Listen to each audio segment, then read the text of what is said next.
नमस्कार। मैं हूं संजीव श्रीवास्तव। आप देख रहे हैं 4 PM न्यूज नेटवर्क। केंद्रीय वित्त मंत्री निर्मला सीतारमण क्या मध्य प्रदेश के पूर्व गृह मंत्री और शिवराज सरकार के लंबे वक्त तक प्रवक्ता रहे नरोत्तम मिश्रा को नहीं जानती? क्या उनके महकमे के अधिकारी नरोत्तम मिश्रा को नहीं जानते? यह सवाल मध्य प्रदेश में आज चर्चा का विषय है। दरअसल नरोत्तम मिश्रा किस कद के नेता हैं, किसी से छुपा नहीं है। उन्हें केंद्रीय गृह मंत्री और भारतीय जनता पार्टी के चाणक्य कहे जाने वाले अमित शाह का करीबी माना जाता है। भारतीय जनता पार्टी लोकसभा चुनाव के ठीक पहले देश भर में विरोधी दलों में सेंधमारी कर रही है और मध्य प्रदेश में यह दायित्व नरोत्तम मिश्रा के पास है। नरोत्तम मिश्रा 2023 का विधानसभा चुनाव हार चुके हैं और फिलहाल उनके पास कोई ऐसा पद नहीं है जिसे एक सरकारी पद हो या कोई संगठन में कोई बड़ा ओहदा उन्हें मिला हुआ, ऐसा नहीं है। लेकिन नरोत्तम मिश्रा की हैसियत किसी से छुपी हुई नहीं है। नरोत्तम मिश्रा मध्य प्रदेश में बीजेपी के लिए लोकसभा के ठीक पहले तमाम जमावट कर रहे हैं और विरोधी दलों में सेंधमारी का जो कार्य चल रहा है मध्य प्रदेश में, उसके वो बड़े प्लेयर हैं, बड़े खिलाड़ी हैं, रणनीतिकार हैं।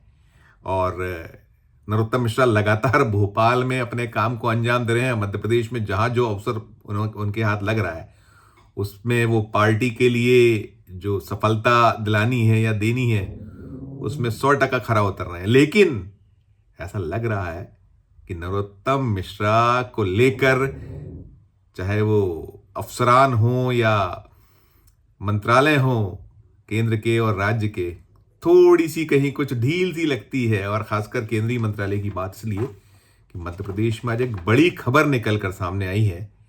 नरोत्तम मिश्रा के पुत्र के रिसॉर्ट्स पर CGST ने रेड कर दिया है। जी, CGST यानी केंद्रीय goods and service tax department. और चौंकाने वाली बात यह है कि जो एक लंबी चौड़ी टीम पहुंची है उसमें भोपाल और ग्वालियर के अफसरान शामिल हैं।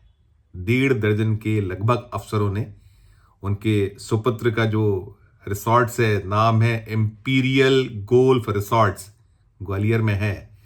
नरोत्तम मिश्रा के जो बेटे हैं अंशुमन मिश्रा, वो इसके डायरेक्टर हैं और बिल्डर रोहित वाधवा इसमें पार्टनर हैं।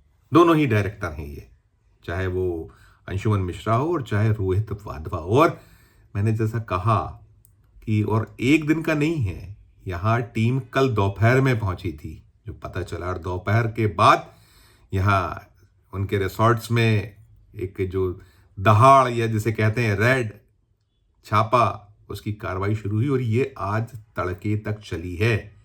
खबर निकल कर ये आ रही है कि 2.5 करोड़ रुपए के लगभग की टैक्स चोरी पकड़ी गई है। अब है ना चौंकाने वाली बात। इसीलिए मैंने वीडियो की शुरुआत इस सवाल के साथ की, क्योंकि ये सवाल मेरा नहीं है, ये सवाल भारतीय जनता पार्टी के जो फॉलोअर्स हैं नरोत्तम मिश्रा के, उनमें भी कहीं इस बात की चर्चा है कि ये कैसे संभव हो गया। और ये लोकसभा चुनाव का वक्त है। लोकसभा चुनाव की तारीखों का ऐलान किसी भी वक्त हो सकता है।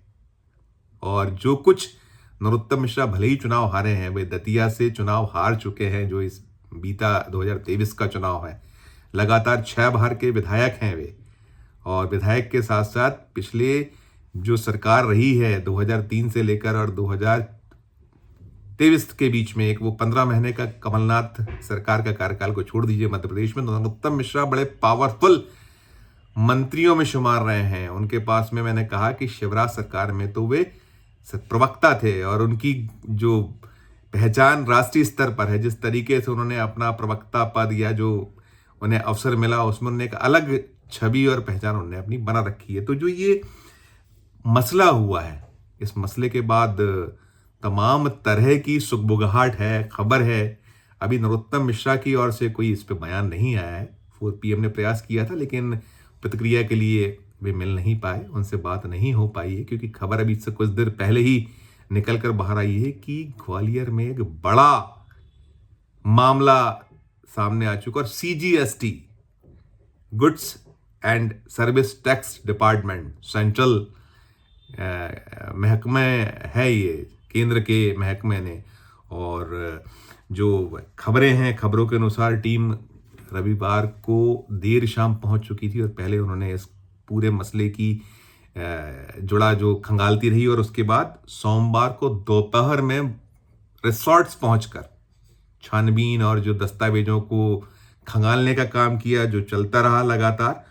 और अभी सीजीएसटी ने भी कोई आधिकारिक तौर पर कोई बयान नहीं दिया है। जो सूत्रों की खबर है, सोर्स ये बता रहे हैं कि 2.5 करोड़ रुपए के लगभग की टैक्स चोरी सामने आई है और छापामारी हुई है, ये बिल्कुल निकल कर आ चुका है। और इसको लेकर चुप्पी सीजीएसटी की शांत बैठी है। सीजीएसटी ने कोई मीडिया को अभी तक आधिकारिक तौर पर कोई सूचना नहीं दी है और उनके जो अफसरान हैं, हमने भी कोशिश की, उनके फ़ोन स्विच ऑफ बताते रहे, निकल कर आता रहा।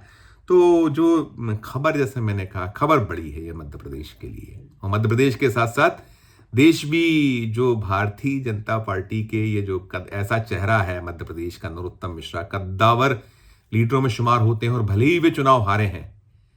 दिसंबर में नतीजे आए थे 3 दिसंबर को, और 3 दिसंबर को नतीजे आने के बाद से हम ये लगातार देख रहे हैं, पा रहे हैं कि नरोत्तम मिश्रा का कद या हैसियत उस तरीके से कम नहीं हुई है और वो पार्टी के लिए जो जान फूकना चाहिए वो लगातार फूक रहे हैं। मध्य प्रदेश में जो तोड़फोड़ का महारथी उन्हें माना जाता है, यदि 2020 में सत्ता में बीजेपी की वापसी हुई तो उसमें बहुत बड़ा रोल नरोत्तम मिश्रा ने प्ले किया था। उसमें ज्योतिरादित्य सिंधिया टूट कर आए थे, उनके साथ में 2 दर्जन विधायक टूटे थे, और ये केवल एक अवसर नहीं था, इसके पहले भी नरोत्तम मिश्रा इस तरीके से करते रहे हैं। मध्य प्रदेश में लोकसभा के चुनाव के दौरान जब कांग्रेस ने भिंड से एक retired IAS doctor Bhagirath Prasad को टिकट दिया था और वो टिकट पाने के बाद अनायास भारतीय जनता पार्टी की गोद में आ बैठे थे, और बीजेपी ने फिर उन्हें उसी भिंड से टिकट दिया था जहां का टिकट वे पहले कांग्रेस खेमे से ले आए थे। इसके पहले एक बार जब अविश्वास प्रस्ताव आया था शिवराज सरकार के खिलाफ, विधानसभा में जबरदस्त तैयारियां थी। इसके पहले एक बार बड़ा ऐसा दृश्य, ऐसा मंजर मध्य प्रदेश विधानसभा में उपस्थित हुआ था जब शिवराज सरकार के खिलाफ अविश्वास प्रस्ताव आया था। अविश्वास प्रस्ताव लेके आए थे नेता प्रतिपक्ष रहे अजय सिंह राहुल भैया, पूर्व मुख्यमंत्री मध्य प्रदेश के, केंद्रीय मंत्री रहे अर्जुन सिंह के सुपुत्र, वे लेकर आए थे और बड़ी तैयारी उन्होंने की थी। और वो अविश्वास प्रस्ताव पर चर्चा का आगाज हो पाता उसके पहले कांग्रेस विधायक दल में उपनेता चौधरी राकेश सिंह टूट गए थे और उनका टूटना अचंभा भरा रहा था, एक अलग पहचान थी। और वो जो पूरा कांड था उसको तोड़ने का सिलसिला भी नरोत्तम मिश्रा ने मोर्चे को संभाला था और वे उन्हीं की जरिए कांग्रेस छोड़ भारतीय जनता पार्टी का दामन थाम बैठा। तो कुल मिलाकर नरोत्तम मिश्रा जिस तरीके के नेता हैं और जो उन्होंने अपने आप को जिस तरीके से स्थापित किया है, उस स्थापना के बीच अब आज की तारीख में अभी भी वो यही काम कर रहे हैं लगातार। उन्हें जो ज्वाइनिंग भारतीय जनता पार्टी जो ज्वाइन कर रहे हैं, जो विरोधी दलों के नेता कार्यकर्ता, उसके वो सदर की भूमिका में रहते हैं। अभी जब सुरेश पचौरी कांग्रेस छोड़कर भारतीय जनता पार्टी में आए और ऐसे कई नेता आए, हर ज्वाइनिंग में नरोत्तम मिश्रा प्रमुखता से उस डाइस पर रहते हैं जब ये दल बदल होता है। तो इन सब के बीच यदि नरोत्तम मिश्रा आज जो उनके पास जो पावर था, वो पावर यदि शासकीय तौर पर नहीं है तो ये सब हो जाना। वैसे 2.5 करोड़ रुपए की चोरी या 2.5 करोड़ रुपए बहुत बड़ा अमाउंट नहीं है नरोत्तम मिश्रा के लिए, कोई बिल्कुल ही हम कह सकते हैं पीनट जैसी स्थिति है। उनके जो आज व्यापार व्यवसाय उनके बच्चों के हैं या उनका अपना हालात हैं, और वो कहते भी रहे हैं कि बच्चे अपना काम करते हैं, मैं अपना काम करता हूँ, कुछ होगा तो देखा जाएगा। पहले कभी ऐसा एक आधा अवसर आया, कभी बात निकली तो उन्होंने ऑन रिकॉर्ड कहा भी है। लेकिन अभी बात प्रतिष्ठा की है कि जो कद जो उनके एक पार्टी में उनके पास खास मुकाम है और वे केंद्रीय गृह मंत्री के करीबियों में शुमार होते हैं, हाशिए पर होना अलग बात है, लेकिन हाशिए पर होने के साथ साथ जो पार्टी को वो लगातार दे रहे हैं, अपनी सर्विस उनकी चल रही है, पार्टी उन पे भरोसा कर रही, तब इस तरह की छापामारी हो जाए और वो भी लोकसभा चुनाव के ठीक पहले। लोकसभा चुनाव के लिए उल्टी गिनती शुरू है, जमावट चल रही है, सवाल तो खड़े होंगे ही होंगे, सवाल खड़े हो रहे हैं। अभी इस पर क्या कुछ प्रतिक्रिया आती है।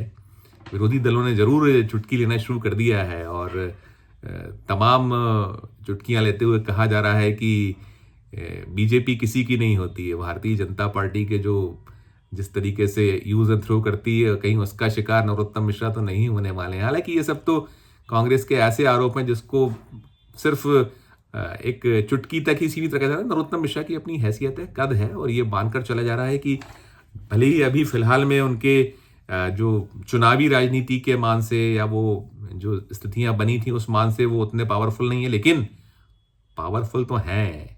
उनका अपना औरा कद है।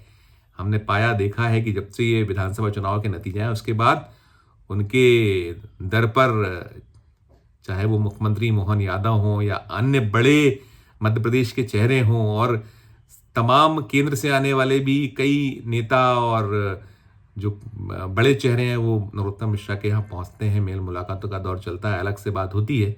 ऐसे में फिर मैं कहूँगा कि ये जो हुआ है कहीं गफलत तो नहीं हो गई है, ये भी एक सवाल उठ रहा है कि सीजीएसटी को कहीं कुछ उससे चूक भूल तो नहीं हो गई है। खैर ये सब तो अपनी जगह है, ऐसा नहीं माना जा सकता कि सीजीएसटी को पता नहीं होगा कि ये जो जिस रिसॉर्ट्स पे छापा मारने जा रहे हैं जो अंशुमन मिश्रा हैं, वो अंशुमन मिश्रा आखिर किसके सुपुत्र हैं, सब कुछ मालूम होगा। तो कहीं ना कहीं हो सकता है, संभव है कि कई बार कहती है सरकार, कहती है पार्टी कि कानून अपना काम करेगा, हम अपना काम कर रहे हैं, जो होगा सो होगा, देखा जाएगा। लेकिन फिलहाल ये पूरा मसला जबरदस्त चर्चा का विषय तो मध्य प्रदेश में हो गया है, और जब ये खबर आप लोगों तक पहुंचेगी 4 PM के दर्शकों तक, तो निश्चित तौर पर आप भी विस्मित होंगे कि भैया ये आखिर हो क्या रहा है, नरोत्तम मिश्रा क्या छापा।